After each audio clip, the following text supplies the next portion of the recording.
Hi guys. I hope you are having a good day without me. I'm waiting for this to become big and then we can talk about ecology. That lovely panting you hear is Lovely Happy, who wanted to be part of this video. So, I know you don't really have to have the first 5 since I'm not there, which I know you're all super happy about. But I do want you to consider the following scenario that's detailed below in the picture, where we have a couple of things we're actually talking about in regards to ecology. Sunlight, photosynthesis, which we've talked about. We haven't talked about the CO2 cycle, which we are going to talk about today. But there's also animal respiration, plant respiration. There's root respiration, fossils and fossil fuels. There's waste. And there's ocean uptake, and there's also even auto and factory emissions. So the more interesting part that I really want you to notice is how there is a cycle that is occurring, and the other inputs that are taking place in that cycle. And so hopefully by the end of it you understand a little bit more about the cycle and why things happen. Keep in mind that this video will be split into 2 parts. Mostly because I want you to have the full impact of this. Yes, my dog is currently snoring. One of the 2. Very possessive. Some announcements before we start with ecology. Keep in mind that you should be turning in your human reproduction homework. Hopefully you all know the drill by now and you grabbed the packet that was next to the table when you first walked in. That is going to be your classwork. If you don't get to finish it in class, that will also become your homework. I expect it to be turned in on Monday. Keep in mind that now we have 48 days till Cambridge. I know you're all super excited. So let's try to finish this up so we can get some interesting topics when we're done with Cambridge. Okay, so ecology. Ecology covers a lot of different fields, and I kind of want you to think about this, and you don't have to answer this in your notebook. In what ways are organisms linked to each other and their environments? You might think it's like everything's just related to each other, but there's actually a full cycle. There's linkages that occur, and everything in a large way is dependent on each other. So what is ecology? Ecology is defined as the study of interactions among living things and their environment.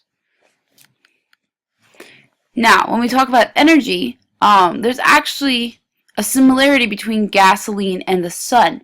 So I want you to, on the left-hand side, take a couple of seconds and maybe jot down some ideas on what you think the similarities are between gasoline and the sun.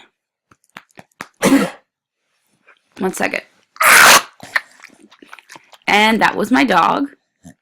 She apparently doesn't like gasoline that much. So, thank you, baby. Let's continue. So, energy, in the form of sunlight. The sun is a source of the energy for all of our energy resources except for geothermal and nuclear. And we won't really talk about the last 2. But you've probably had some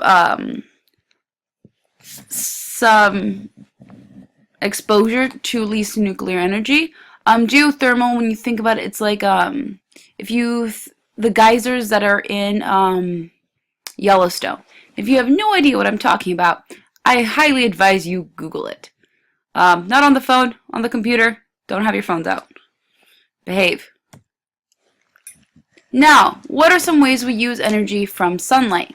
And I want you to think about it because we actually do it a lot. There is both parts that are occurring in the ecological realm, but there's also ones that we are doing man-made. Hint, there's a lot of them on ASU. So the energy flow is often non-cyclical, meaning many types of energy are non-renewable. And this one's actually a little bit hard to see, and I apologize for that.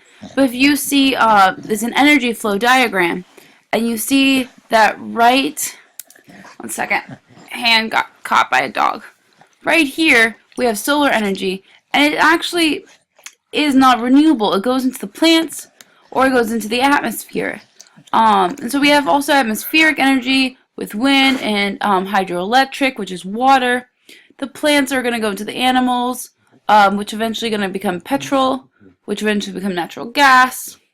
We also have coal and natural gases. So we have a couple of different ways to have energy, but everything originally starts from the sun. So energy lost as heat cannot be recycled and is no longer useful. So sources of energy, and I talked about them just now, but I'm going to give you a couple more examples. We have solar energy, we have biomass energy, we have hydropower, we have wind, and we have geothermal. And electricity or other useful forms of energy can be obtained from the chemical energy stored in the fuel, from water, including the energy stored in the waves and the tides and behind hydroelectric dams, geothermal resources, nuclear fission, and heating and lighting from the sun, solar cells and panels. So if you thought of those when we talked about man-made materials, then you did a good job.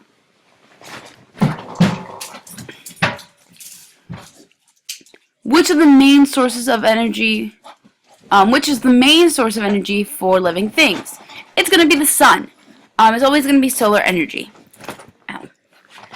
So, and now when we talk about why, there's going to be something called producers. And producers, by definition, are organisms that make their own food by using the energy from the sun, otherwise known as photosynthesis, and one such large example are plants. Now, what uses producers would be consumers. And consumers are organisms that get their energy from eating other organisms, including plants and animals. So yes, we have a deer, which is going to eat plants, but then we also have a lion, which is also another consumer that's going to be eating the things that eat plants.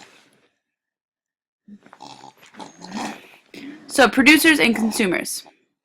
Producers are going to use the sun, and they use the energy from the sun to manufacture their own sugars. And we know that using photosynthesis. Now, the producers produce for consumers because consumers can't use the sun, and they are organisms that cannot make their own food and must feed on the energies of others. In general, we have the sun, we have energy, which is going to get to the producers, and that energy is going to go into the consumer. So when we talk about an energy flow, down here we're going to have 1,000,000 joules of sunlight. And then a primary producer is only going to get 10,000 of those joules of energy. And then a primary consumer is only going to get 1,000 of that. And a secondary consumer is only going to get 100. And a tertiary consumer is only going to get 10 joules of that energy, which is a very low percentage if you think about the fact that we started from 1,000,000 joules of energy. So energy is lost in the food chain. And how much energy is reaching the top is going to be very, very minimal.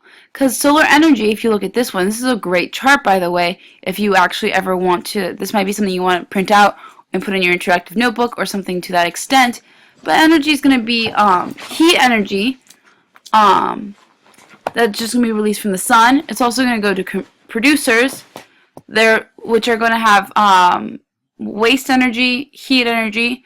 Eventually, this energy is going to go to primary consumers, secondary consumers, tertiary, and we even have decomposers. And this is such a great one because you see what is donating energy in the form of chemical energy, in the form of heat energy, in the form of actual energy to other things.